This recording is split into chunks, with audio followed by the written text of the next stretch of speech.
Os vengo a contar un cuento de un poco de cómo hemos llegado hoy donde estamos, a lo que llevamos esa cuarta revolución industrial, y luego una reflexión hacia dónde creo que yo posiblemente vamos. ¿Vale? Entonces empezamos el cuento. Érase una vez. Muy bien. Tengo casi 100 slides, 40 minutos. Seguramente me voy a quedar sin aire, que nadie se preocupe. Más o menos una técnica de controlo. Muy bien. Empezamos. Pongámosle un poco de perspectiva histórica. ¿Cómo la sociedad ha llegado hasta donde estamos? ¿Y qué nos ha hoy estar aquí a hablar de esto que llamamos revolución industrial, revolución, transformación digital o cuarta revolución industrial? Nosotros estuvimos una época en un lugar oscuro, se llamaba la Edad Media. Según muchos de aquí os acordaréis porque veo canas, bromas aparte, ¿vale? Pero fue una época donde realmente el hombre desapareció y la vara de medir era básicamente la Iglesia, ¿sí? Poderes que de alguna forma gobernaban el devenir de la sociedad. Hubo un momento en que eso cambió, el Renacimiento, la Ilustración, para llegar a los tiempos modernos. ¿Qué es destacable de estos casos, sin ser un experto de historia? Es que la unidad que medía las cosas, contra la que calculábamos el valor, contra la que decidíamos y priorizábamos como sociedad, cambió estructuralmente. En la Edad Media movimos a Dios como el elemento estructural de nuestra sociedad para llegar al Renacimiento y poner ¿a quién? Al hombre. Y el hombre pasó a ser el objeto que medía todo, contra el que de alguna forma nos desarrollábamos, ¿de acuerdo? Grandes pintores, grandes pensadores, recuperando la Grecia tradicional y el hombre como la medida de todas las cosas. Viajamos otra vez en el tiempo y llegamos a la Ilustración, ¿vale? La obligación de pensar, el placer de descubrir, la razón. Dejamos a Dios, pasamos al hombre para llegar a un lugar que era la razón. Immanuel Kant, ¿vale? Y distintos filósofos componen esa visión que nos lleva a una necesidad profunda de reformular los contratos sociales. ¿De acuerdo? Kant, conjuntamente con otros pensadores, reformulan lo que entendemos por humano, cuáles son esas estructuras sociales, y nos llevan a tener que plantearnos otra vez quiénes somos. Viajo en el tiempo para llegar a los tiempos modernos. Llegamos a los tiempos modernos y en los tiempos modernos hay un nuevo elemento que genera cambio profundo, que es la tecnología. Y aparecen distintos paradigmas tecnológicos, la máquina de vapor, la electricidad, la electrónica y hoy lo digital, que cambian profundamente la forma en que la sociedad es estructurada. Os voy a hablar poco de tecnología, mucho de economía y sociedad, porque pienso que hoy lo que estamos viviendo, el relato tecnológico ya ha terminado y estamos más en un relato económico-social. Es decir, cómo vamos a estructurar esa nueva sociedad debida o cambiada profundamente por la penetración y disrupción de la tecnología, ¿sí? Hoy, esto es como ve un coche de gama media. Esto no es un Tesla, ¿vale? Un coche de gama media hoy ya tiene la capacidad de entender el mundo como estáis viendo, ¿vale? Es decir, hoy el debate no es tecnológico. La tecnología hoy es capaz de resolver aquellos retos que le planteemos. Hoy el debate es otro. Hoy el debate es económico, de nuevos modelos de negocio. Hoy, si queréis, el debate es social, de cómo vamos a estructurar ese nuevo contrato social necesario para poder dar lugar a esos nuevos modelos económicos sociales. Hace poco hemos vivido en Barcelona una interesante debate, si queréis, entre el modelo del taxi y el modelo del ride-sharing, llegando a aproximaciones distintas que están dando respuestas más o menos con sentido a distintas respuestas de un mismo problema, ¿vale? La tecnología nunca fue el debate. Nunca se cuestionó si la tecnología era capaz o no de poder hacer aquello. Estamos ya entrando en debates de otra índole, de modelos de negocio, de cómo las cadenas de valor se destruyen y de cómo al final nos planteamos roles tan estructurales como el trabajo y las relaciones en el trabajo. Pues muy bien, empecemos. La revolución del vapor. No hace falta que os cuente qué fue, pero una de sus principales consecuencias, ¿cuál fue? Que dejamos de tener que construir las capacidades productivas donde había la electricidad para poderlas construir donde nos diera la gana, porque podíamos transportar la energía donde queríamos. Y eso dio lugar ¿a qué? A las ciudades. Y eso dio lugar ¿a qué? A una nueva clase social, la clase urbana, ¿vale? Eso empezó, pero donde realmente la cosa se nos fue de las manos fue con la electrificación, ¿vale? ¿Qué es la electrificación? La electrificación es una tecnología que cuando ganó tiempo y capilaridad cambió totalmente las cadenas productivas de arriba abajo y cambió la vida de las personas, generando básicamente un nuevo pacto social o un nuevo contrato social que era la clase trabajadora. Hasta la fecha el concepto de clase trabajadora no existía y se tuvo que regular, dar derechos a la vez que obligaciones a la clase trabajadora. ¿Veis siempre el relato?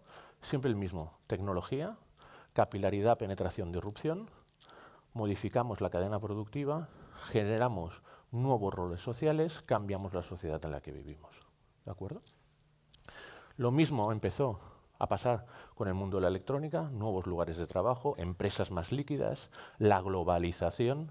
Sin la revolución de lo digital no era posible. ¿De acuerdo?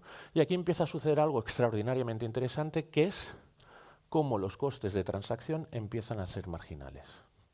Cómo los costes de transacción empiezan a ser casi cero, dando lugar a lo que hoy entendemos por la transformación digital o lo que todas las compañías ahora están profundamente preocupadas, que es la deconstrucción de sus cadenas de valor. ¿Por qué en la revolución de la electricidad aparece la corporación? La corporación aparece a partir del 1950, etcétera, etcétera, empieza a aparecer ese monstruo monolítico que le llamamos corporación, que hasta la fecha aún parece que existe. ¿Por qué? Porque la corporación era la solución óptima a la oferta y demanda. ¿Por qué? Porque los costes de transacción eran caros. Y la forma de poder asumir los costes de transacción y generar valor en la cadena era integrar la cadena, generando grandes monstruos monolíticos que eran end-to-end, que iban desde la materia prima hasta mercado. ¿Sí? La digitalización, empezando con la electrónica y siguiendo hoy con las tecnologías digitales, hace que los costes de transacción sean cada vez más bajos, tan bajos que llegan a ser casi marginales, cero. Eso que hace que hoy ya la corporación monolítica, monstruosa, ya no sea la solución óptima a mercado. ¿Vale? Es decir, sobre todo en cadenas de valor más cercanas a lo que se conoce como el B2C, que es los que primero han notado el impacto de la digitalización, estamos empezando a ver que ser pequeño, ágil, flexible, líquido, es mucho más óptimo en un nuevo mercado de la cuarta revolución industrial que ser grande, pesado y sólido. De ahí las famosas startups. A veces habla si las startups es un hype o no. No, las startups no son ningún hype. Lo que puede ser un hype es la valoración de algunas startups. Eso lo compro. Pero la startup, como instrumento para validar y lanzar innovación y nuevos modelos de mercado, ha venido para quedarse para siempre. Porque es un instrumento válido y óptimo en una economía altamente digital para validar de forma óptima nuevos modelos de negocio. Valoraciones aside, que ese es otro café, si queréis. Si las estamos valorando o no adecuadamente ciertos modelos de negocio. ¿Vale? Muy bien, pues seguimos. ¿Qué es esta cuarta revolución industrial que hace 3 años más o menos se hizo relevante en Davos cuando empezaron a plantear ese concepto de cuarta revolución industrial y qué la ha hecho distinta? La cuarta revolución industrial, como revolución industrial, va a afectar a todos los sectores. Todos. No hay ninguno que no va a quedar profundamente afectado. ¿Vale? Y esta transformación digital tiene algo que es especialmente distinta a las otras. Ha empezado al revés. La tecnología que genera la disrupción, que es básicamente el Internet móvil, ha empezado digitalizando en lugar de las cadenas de valor para luego bajar al ciudadano / consumidor, ha empezado digitalizando al consumidor para luego subir a las cadenas. ¿Gracias a qué? Gracias a esto.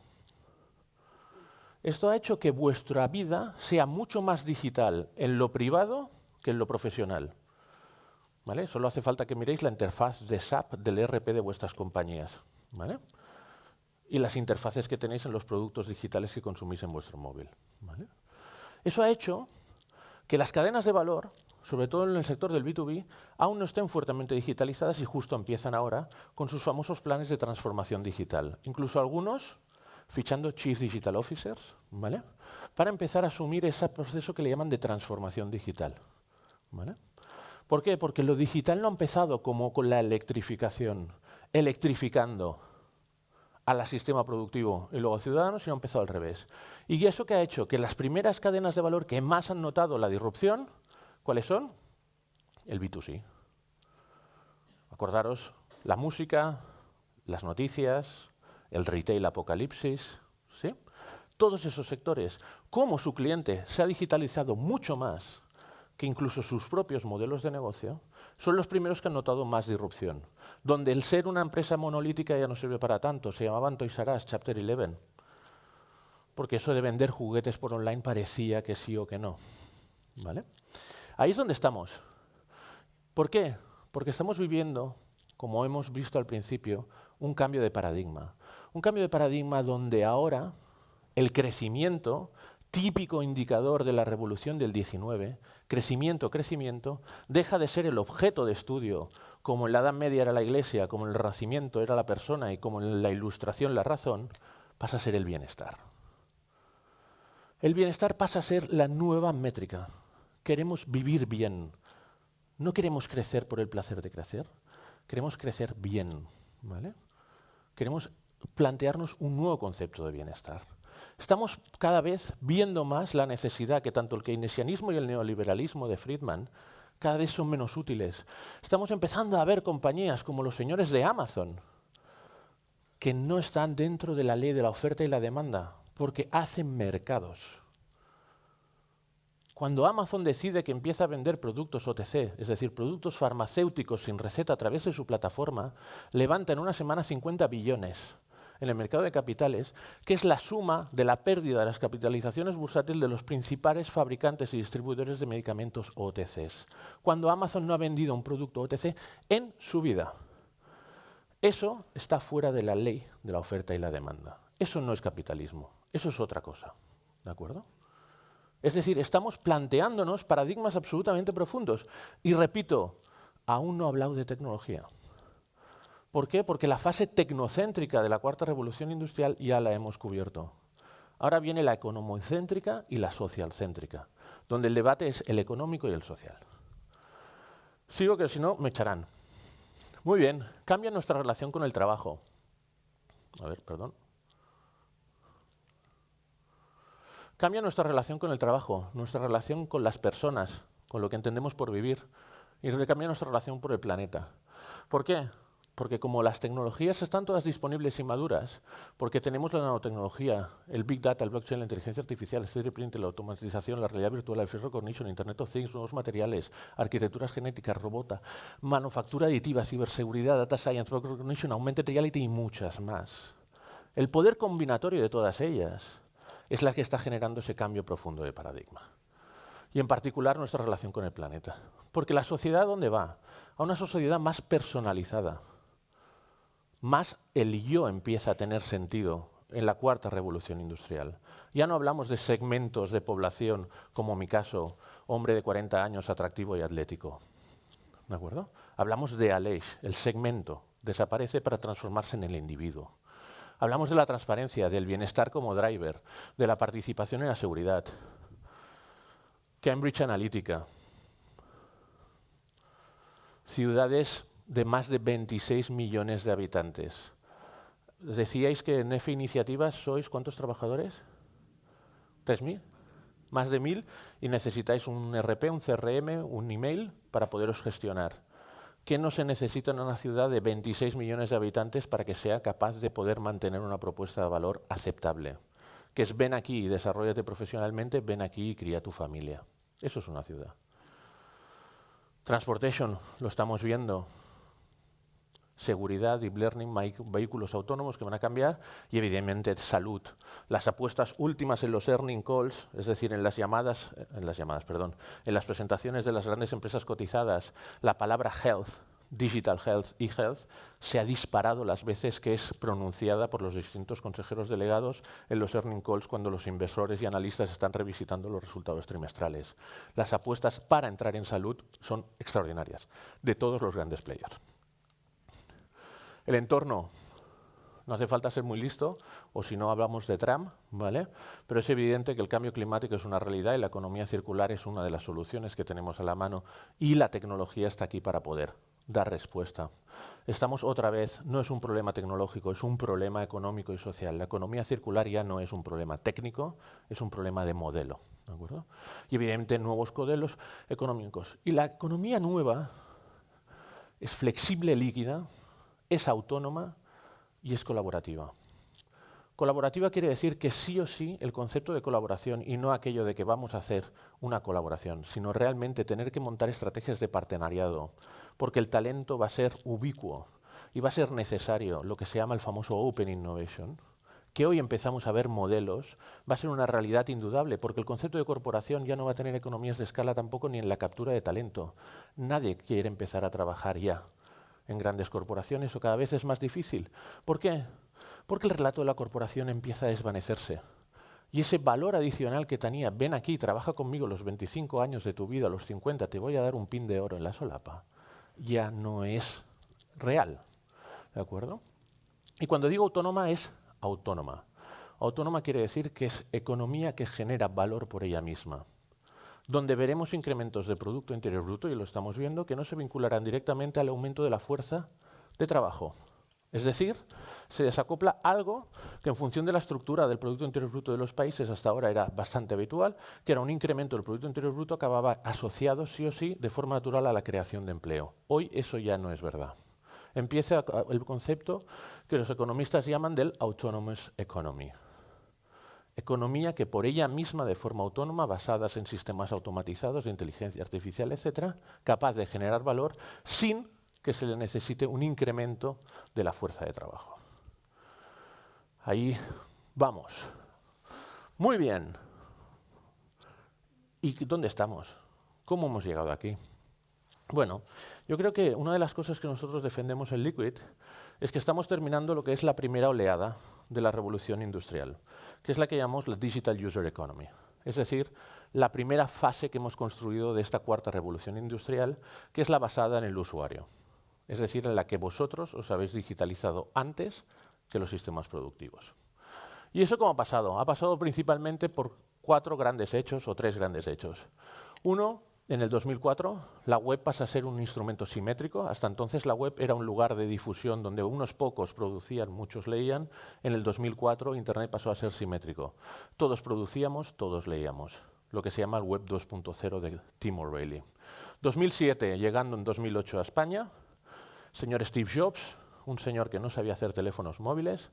Recordaros por aquella época quien era el máster del universo era Nokia, ¿vale? Una empresa que se dedicaba a hacer ordenadores, llega con un cacharro que es el iPhone, donde consigue algo maravilloso, la convergencia entre la plataforma móvil e Internet. Hasta la fecha el móvil e Internet iban por lugares muy distintos. Había una cosa que los viejos del lugar os acordáis que se llamaba WAP, que era el Internet de los móviles. ¿Alguien se acuerda? Afortunadamente eso se fue a otro lugar, ¿vale? Porque aquello era espantoso, ¿vale? ¿Sí? Eso sonaba a ingeniero sueco de Nokia, ¿vale? ¿Sí? Malo, ¿vale? A Volvo. O sea, robusto, sí, pero malo, ¿vale? Entonces, esa es un poco la idea. Steve Jobs consiguió la convergencia y lo hizo de un modo que seguramente es uno de los experimentos de innovación global más importantes del mundo, donde en lugar de hacerlo como hasta ahora habíamos visto las distintas plataformas tecnológicas que habían aparecido en la época de la electrónica, como el PC, donde el valor añadido de la plataforma era desarrollado por unos pocos, que es los que desarrollaban plataformas y servicios dentro de esos ordenadores, dijo no, el potencial de esta nueva plataforma es enorme, tanto que lo que tenemos que hacer es que sea el mundo quien se invente los servicios que corren sobre esta plataforma, dando lugar a lo que hoy entendemos por el App Economy. Casi 3 millones de aplicaciones hoy en el Apple Store, casi 3 millones de aplicaciones en el Google Play. There is enough for that. De hecho, el App Economy está totalmente saturada. Cada vez es más difícil seguir construyendo valor a base de simplemente lo que entendíamos por apps. Las apps son instrumentos cada vez más de relación, engagement y retención con nuestro cliente, cada vez son productos menos eficientes en conseguir nuevos clientes. ¿De acuerdo? Son mercadillos inmensos, hipersaturados, donde encontrar diferenciación es cada vez más caro. Y por último, en la conferencia última de Google I.O. este año, 2018, Google dice que pasa a ser una compañía mobile first. Es decir, que el contenido del mundo se indexa mobile first y AI first. Es decir, le damos ya prioridad total a este sistema operativo, ¿de acuerdo? Y abandonamos el sistema operativo ya de sobremesa. Eso es lo que entendemos por el Digital User Economy. ¿Y cuáles han sido los impactos de este Digital User Economy? Han sido varios. Uno es, en la slide de arriba, a la izquierda, estáis viendo las empresas ordenadas por capitalización bursátil en el año 2006 en el mercado americano y en el año 2018, ¿vale? Esta slide es jodida, es complicada de tener porque las cotizaciones últimamente del Nasdaq van variando bastante y tienes que irla ajustando, pero más o menos error. ¿Veis el cambio? Pasamos de tener empresas propiamente nacidas de la revolución del 19, ¿vale? Utilities, banca, gas, oil and gas, etcétera, etcétera, muy potentes porque fueron quienes capacitaron el cambio tecnológico, a empresas puramente digitales nacidas en los años 98, 95, años 2000. Aquí este ejercicio no lo hago para un poco no buscarme enemigos, ¿vale? Porque al final como empresa nos dedicamos a nuestros clientes, pero si vosotros hacéis este ejercicio con el IBEX 35, veréis que en el IBEX 35 lo que pasaba en el 2006 es lo mismo que pasa en el 2018, ¿vale? Eso nos lleva a dos conclusiones. Uno, que en España aún no ha llegado Internet, ¿vale? O que las empresas españolas están tan bien preparadas que la revolución digital las ha permitido seguir manteniendo su posición dominante, ¿vale? Pienso que ninguna de las dos es verdad. ¿Qué es lo que ha sucedido? ¿Por qué eso no ha sucedido en China? En China han desarrollado al principio sus propios copycats, hoy plataformas que están por delante incluso de lo que eran sus originarios copycats. China, que sabe mucho más que Estados Unidos de hacer muros, hizo otro muro, que fue el muro digital. Y dijo, los datos de mi gente son míos. Y los datos de los chinos pertenecen a China. ¿A quién pertenecen los datos de Europa? A China y Estados Unidos. No os engañéis. Por eso no hay grandes plataformas en España que han cambiado la configuración de nuestro IBEX 35 y lo mismo ha pasado en los otros mercados europeos. El famoso nuevo oro de la cuarta revolución industrial, que ya no es el petróleo de la del 19 o el carbón de la revolución del vapor, hoy son los datos. Y la mala noticia, porque en los cuentos siempre hay el malo, es que en Europa lo hemos hecho tan mal que nos hemos dejado expropiar todos los datos de Europa. ¿Y sabéis cuál es el problema? ¿Que para qué son buenos los datos? Para lo que viene ahora. La implantación de la inteligencia artificial a escala en todos los sectores. Y la inteligencia artificial no hace falta que seáis expertos. Pero si me hacéis confianza, la inteligencia artificial es como un niño. Necesita muchísima información para ir entendiendo cómo es el mundo. Lo mismo necesita la inteligencia artificial. Muchísima información de negocios, muchísimas caras de gente, muchísimos grafos de interacción social para poder aprender y poder optimizar esos problemas. Hoy, en Europa, si alguien se plantea hacer algoritmos de reconocimiento facial, no tiene datos, porque las fotos de las caras de los europeos pertenecen a los chinos o a los americanos. ¿De acuerdo? Y ese es uno de los grandes retos que tiene hoy Europa, ¿vale?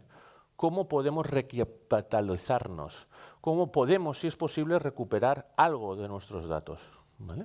Porque hoy el nuevo orden mundial, que es Estados Unidos y China, en la cuarta revolución industrial, habla sí o sí de la fase de implantación.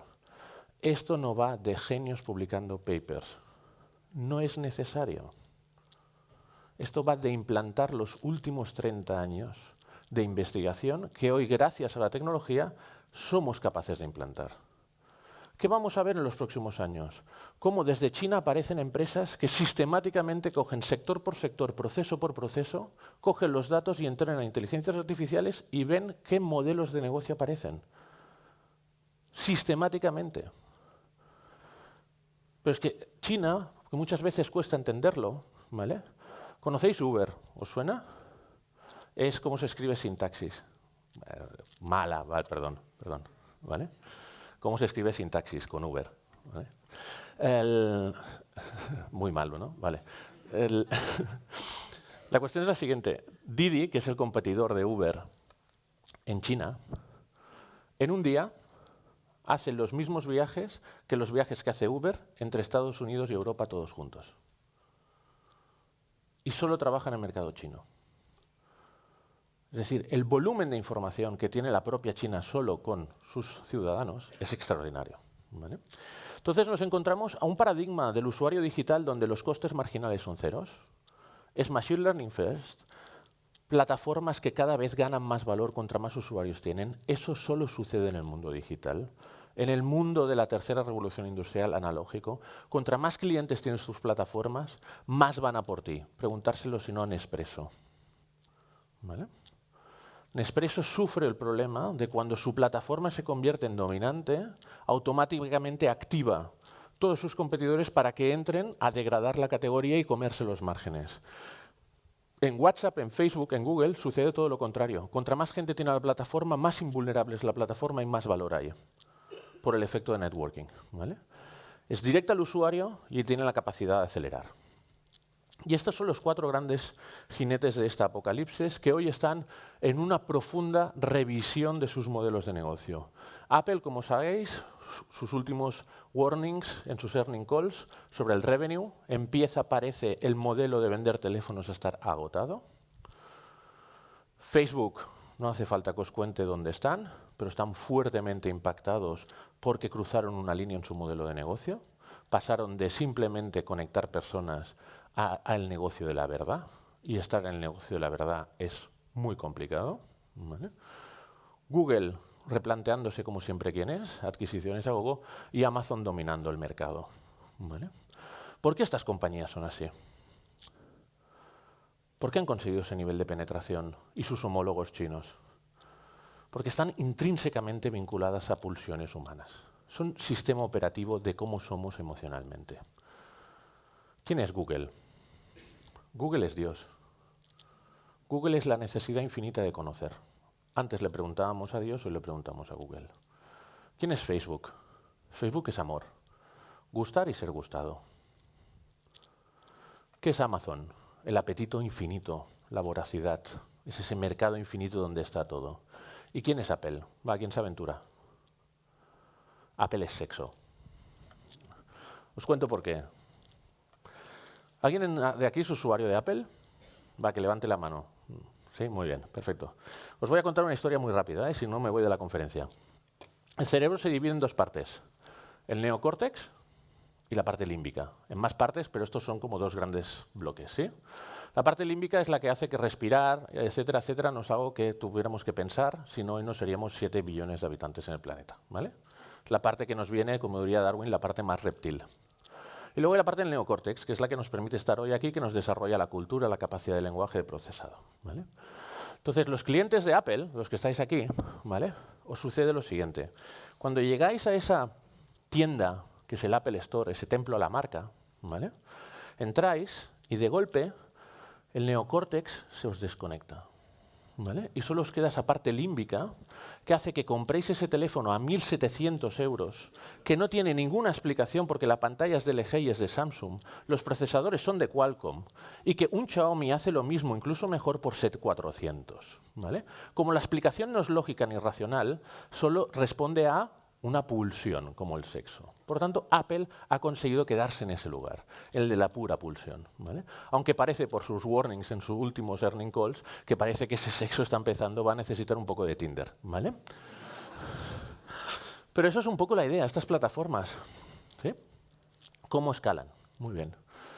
Pero me fijo un poco más en Amazon, que pienso que para mí que está haciendo las cosas distinto, que está teniendo una visión mucho más interesante. Para mí, Amazon está empezando un nuevo modelo, que es hacia donde va esta oleada, que es lo que yo llamo el OMO. Online Merge Offline. Es el sistema operativo que nos falta. Esta interficie está muy bien, la llevamos pegada, pero es de uso limitado. Es bastante ubicua, pero aún queda mucha parte por digitalizar de nuestras vidas. Estos players, como Tencent, Alibaba, evidentemente Amazon, están empezando a digitalizar el entorno. Digitalizar lo que yo llamo la última milla. Digitalizar aquellas partes de nuestra vida que no son ya, que hoy el móvil no es capaz de digitalizar, construyendo una nueva interficie, ubicua, basada en voz, basada en reconocimiento facial, ¿sí? Que va a hacer que todo sea interfaz. Manteniendo, y os recomiendo que os bajéis la carta a sus accionistas del año 97 de Jeff Bezos, que está de vigente actualidad respecto a la estrategia de esta compañía. Maximizar el valor de sus usuarios y continuar invirtiendo sin parar. Y estas son unas cifras en el año 2017 de cuáles son las cifras espectaculares de Amazon en penetración en el mercado americano. El 70% de los hogares americanos son propietarios de un Echo. Es decir, Amazon escucha el 70% de todas las conversaciones de los hogares americanos. Amazon cuenta cuentos por las noches a los niños. Porque no, ¿quién tiene un Echo aquí? Muy bien, pues Echo cuenta cuentos. ¿Vale? Echo pone música, Echo escucha, Echo dentro de poco educará a tus hijos, Echo dentro de poco gestionará tu conflicto con tu mujer.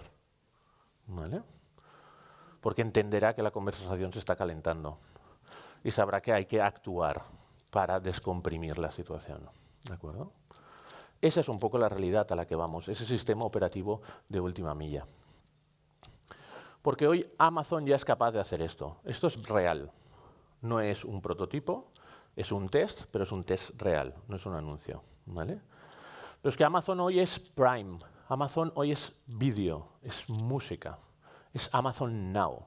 Es desprenderme de la compra y que la compra me la hagan por mí, entendiendo cómo esto cambia radicalmente toda la infraestructura del retail en pleno declive, cómo cambia el mercado inmobiliario, etcétera, etcétera.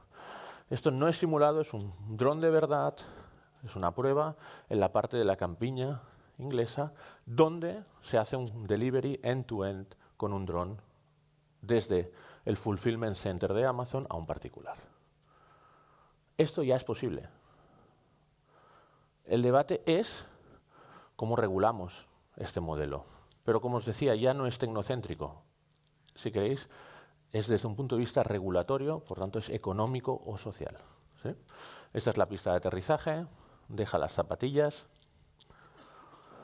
avisa a la señora que ha llegado su paquete a su jardín, recoge la pista de aterrizaje y punto. Muy bien. El impacto que tiene esto sobre el retail os podéis imaginar. Me salto este vídeo porque lo conocéis, pero es básicamente que es Amazon. ¿Y cuál es el valor de las marcas en esta era digital? La integración vertical, ¿para qué sirve una marca? Las marcas nos las creemos. El margen de las marcas, hay una conspiración alucinante entre Amazon y nosotros. Le llamamos review. ¿Y sabéis qué estamos haciendo? Quedándonos el plus de las marcas. En Amazon ya no buscamos por marca, buscamos productos. Y compramos los productos por las reviews, por la calidad del review, del reseller, del listing. La marca ha pasado a ser seguramente tercer o cuarto criterio de compra, excepto si haces CrossFit, que te compras Reebok, y excepto si no te gusta hacer deporte, que te compras Nike. ¿Sí? Pero hemos perdido el concepto de marca como due diligence que nos ayudaba a comprar. Cuando tú antes te ponías delante de un lineal en Foot Locker y lo que veías eran zapatillas deportivas a gogo, la marca te hacía un trabajo de due diligence, ya sea en valores y en calidades, para decirte tu zapatilla es esto. Porque como yo, te gusta ir con Adidas. ¿Vale? Digo eso porque me las han regalado, si no me gusta ir con otras, ¿no? Las que me regalen. Pero me refiero a que ese es el concepto. La marca desaparece como un concepto muy potente. Y todo esto, como os decía, con ingredientes y ingredientes, y hoy si estáis aquí, es un buen ejemplo con Demo Days, con la startup como acelerador de esos ecosistemas de innovación. Porque la startup, ¿qué es? Talento, creatividad, conocimiento, personas y tecnología, encapsulado, lean y con ganas de disrupción. Y con acceso infinito a capital. Y eso ha venido para quedarse. Y las corporaciones tienen que empezar a adaptarse a esa nueva forma de validar y lanzar innovación al mercado. Y no lo digo yo. Lo dice París, lo dice Berlín, lo dice Treviso, lo dice Düsseldorf, lo dice Berlín, Helsinki, Budapest, Lisboa, Lituania, Eindhoven y evidentemente Barcelona. Creando e invirtiendo desde el universo público, desde el universo privado, desde los dos, en grandes hubs de innovación. Porque hoy los hubs de innovación de startups son elemento de atracción de talento, son elemento de atracción de inversión, son elemento de consolidación económica y competitividad de los países. No es un grupo de chavales programando, que también, y no tan chavales, ¿vale? Porque esto de emprender a veces está un poco considerado que siempre es de gente joven, cuando la edad media de emprender en Silicon Valley es 41, por ejemplo, ¿vale? Hubs a gogo. ¿Dónde llegamos? Y cierro ya. Hemos terminado el capítulo, para mí, del Digital User Economy. Vamos a ver más desarrollos, van a intentar seguir extrayendo nuestros datos, seguir comercializándolos, nos sensibilizaremos más, la cagaremos como ha hecho Europa lanzando el ataque terrorista más importante a la pyme de los últimos 20 años, llamado GDRP, ¿vale? ¿De acuerdo? ¿Sí? Pero seguiremos trabajando en ello. By the way, yo que estamos en una casa de abogados, ataque terrorista para la pyme, un business de la hostia para los abogados, ¿eh? Muy bien. ¿Dónde entramos? Y yo creo que aquí voy a ser optimista. Yo creo que entramos donde Europa puede empezar a volver a tener un relato en esta cuarta revolución industrial.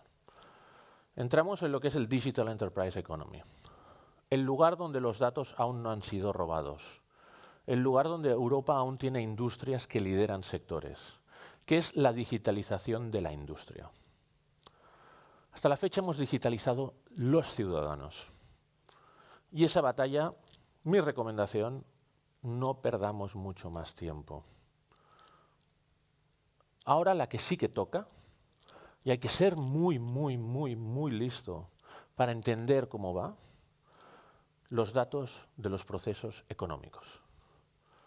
¿Por qué? Porque afortunadamente, como la digitalización de los procesos industriales ha sido relativamente lenta, aún hay la posibilidad de haber aprendido el valor de los datos de lo que pasó en la parte del usuario para que no nos suceda lo mismo en la digitalización de los procesos industriales. ¿Por qué? Porque estamos delante, perdón, aquí hay una falta, que el móvil del 2007 del señor Steve Jobs para las corporaciones ya existe. Se llama Cloud Computing, se dice manufactura aditiva, se dice Internet of Things, se dice blockchain, se dice inteligencia artificial y aunque lo pone mal, se dice quantum computing. Y no se dice 5G. ¿Vale? Estas tecnologías, ninguna de ellas solas, pero todas combinadas, ¿vale?, tienen la capacidad de transformación y disrupción en los modelos y ciclos productivos que tuvo el teléfono móvil en nuestras vidas.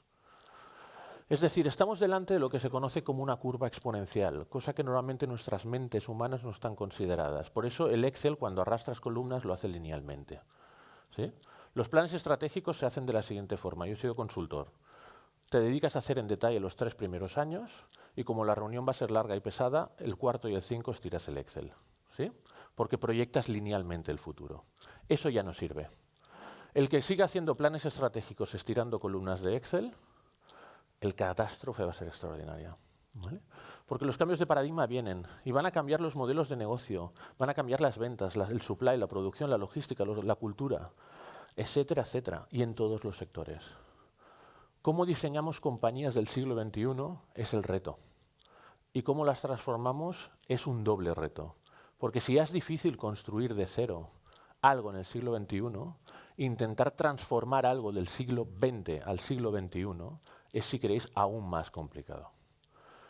¿Por qué? Porque tenemos que cambiar totalmente el storytelling de nuestras compañías. Muchas veces hablo con empresas y me dicen, no, nosotros tenemos el usuario en el centro. Entonces les pregunto, ¿y qué pasa si en el próximo quarter, en los earning calls, no das los dividendos? ¡Buah! Vaya catástrofe. Nos vamos todos para casa. Nuestros inversionistas, nuestros inversores, son cortoplacistas y nos van a dejar y nuestra acción se va a ir al traste. Digo, ¿y de verdad tienes el usuario en el centro? Porque hay una empresa que se llama Amazon, por ejemplo, que fue fundada en el año 2000, en el año 98, que ha dado beneficios últimamente y muy poquitos. ¿Entendéis que la competencia del storytelling es extraordinariamente? Porque mientras estés obligado a dar dividendos y no puedas invertir, se va a ser muy difícil que tengas ancho de banda para poderte transformar a la velocidad necesaria.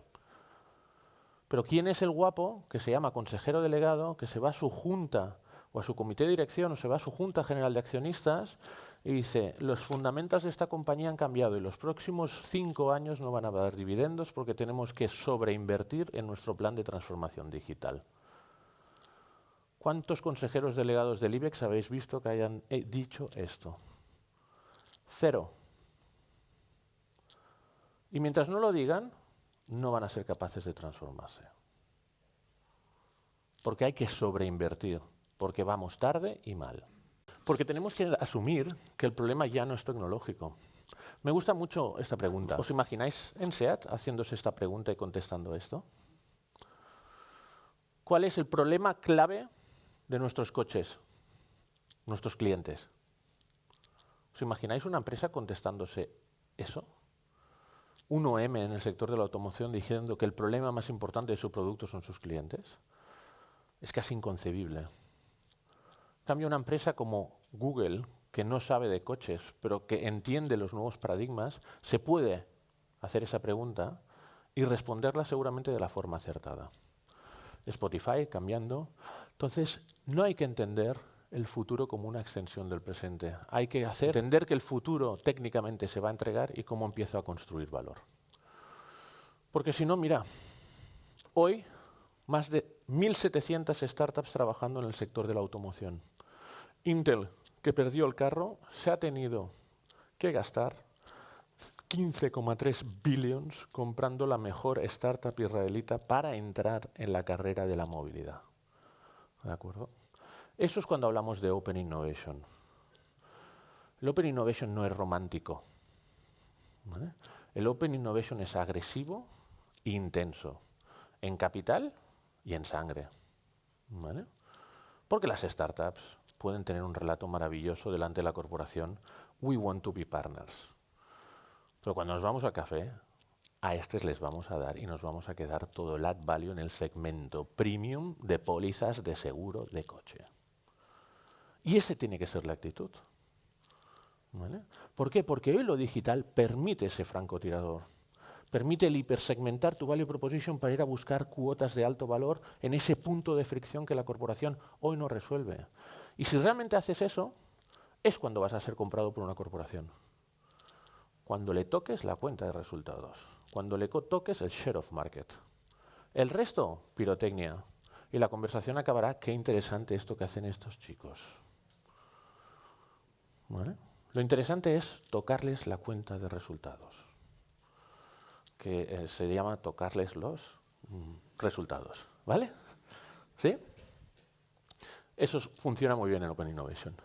Asumir que la obsolescencia, el relato de crecimiento versus innovación, y el profit ya no es el indicador del performance, es la capacidad de innovar, de construir esos ecosistemas de innovación. Google Alphabet tiene un portfolio de más de 600 compañías. O sea, es que el Open Innovation ya no está cuestionado. Es una realidad. Otra cosa es que en Europa nos lo estamos planteando. Y ahí otra vez vuelvo. La oportunidad es ahora. Las startups necesitan datos para alimentar sus motores de AI. Y quien tiene los datos de cómo funciona una cadena de producción en automoción es SEAT. Pues muy bien, pues hemos llegado hasta aquí, al final de mi cuento, con buenos, con malos. Espero que os haya esperanzado esta última parte. La parte del lobo y los datos del usuario ya hicimos tarde, ¿vale? Los cuentos normalmente se puede matar al lobo y sacar a la abuela de la barriga. Los chinos y los americanos no nos van a dejar sacar los datos de sus barrigas, ¿vale? Pero pienso que ahora, ese Internet que empieza, y está empezando ahora, que es el Internet industrial, el Internet del B2B, el de la aplicación de la inteligencia artificial, es la gran oportunidad que tenemos todos, y en particular lo que llamamos Europa, para poder volver a tener un rol como tuvimos en la era de la electrónica, cuando fuimos los que realmente desarrollamos el sector de la movilidad. ¿Os acordáis de aquello que se llamaba Nokia y aquellas compañías? Ahí es donde Europa lideró. Hoy no. Muchas gracias por vuestro tiempo. Ha sido un auténtico placer.